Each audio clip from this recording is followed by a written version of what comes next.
Okay, thank you to Gabriella and Nathan for reminding us of that wonderful verse whenever Jesus went into Jerusalem as king and of course then became our saviour whenever he died on the cross. Now, boys and girls, before we look at our big question and bigger truth for today, I want to tell you a story. It's a very sad story. There were lots of empty things in this story. So I came home and I was thinking to myself, I would love a cup of tea. And so I made a wee cup of tea, and then whenever I went to the fridge to get the milk, guess what? Is there any milk in this? No, the milk carton was empty. The milk carton was empty and I felt a bit sad and a bit disappointed because I was really looking forward to my cup of tea. So then I thought, you know what? I will have a little cookie. Look at these. Marks and Spencer's. No, not Marks and Spencer's. They're not that posh. It's actually Tesco Finest. Tesco Finest soft baked cookies, and they were supposed to be sticky toffee pudding. And I opened it thinking, well, I'll just have myself a wee sticky toffee pudding cookie. But sticky toffee pudding cookie, that's hard to say. Look what happened. What was inside? Nothing. My tin of cookies was empty. And again, I felt a wee bit down and a wee bit disappointed because I really, really wanted a cookie. So then I thought, I'll just make myself a wee hot dog and I'll put some ketchup on it and that'll make everything feel a wee bit better. So I went to my cupboard to get my ketchup, and guess what? The ketchup was empty. There was nothing in it.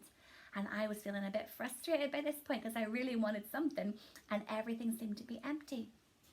So then I thought, you know what? I will make myself feel better by playing with my Russian dolls. I love Russian dolls. So I thought, I'll just set them all out. That always makes me feel better, seeing how when you open them, there's another one inside and there's more and more and more until you get to the very little one. So I opened it. Look, it was empty too. And then I thought to myself, well, do you know what? I'm just going to go to the shops and buy myself some ketchup, some cookies and some milk, and then I'll have a wee hunt for my Russian dolls and I'll fill up all of these things that are empty and everything will be okay again. I get into my car. Guess what? Was there petrol in my car? The tank was empty. And boys and girls, empty is usually not a good thing. Empty can usually make us feel sad and disappointed and frustrated. But this morning, we are going to be thinking about the best empty that there ever was. Because empty for us was a wonderful thing. In our Easter story, what was empty? That's right, the tomb was empty. And that was the best, most amazing, most wonderful news there could ever have been. Empty meant for us that we could have fullness of life. Empty meant that we had been rescued, that Jesus had done it, that he had carried out God's rescue plan.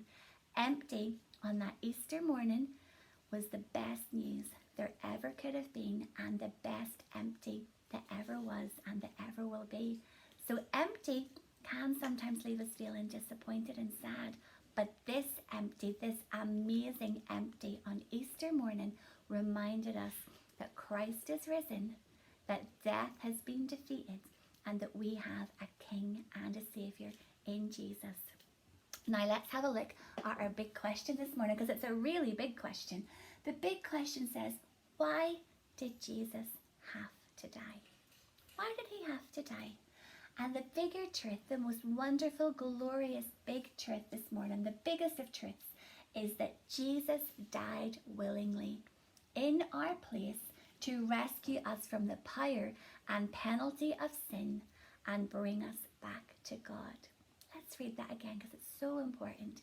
Jesus died willingly in our place to rescue us from the power and penalty of sin and bring us back to God.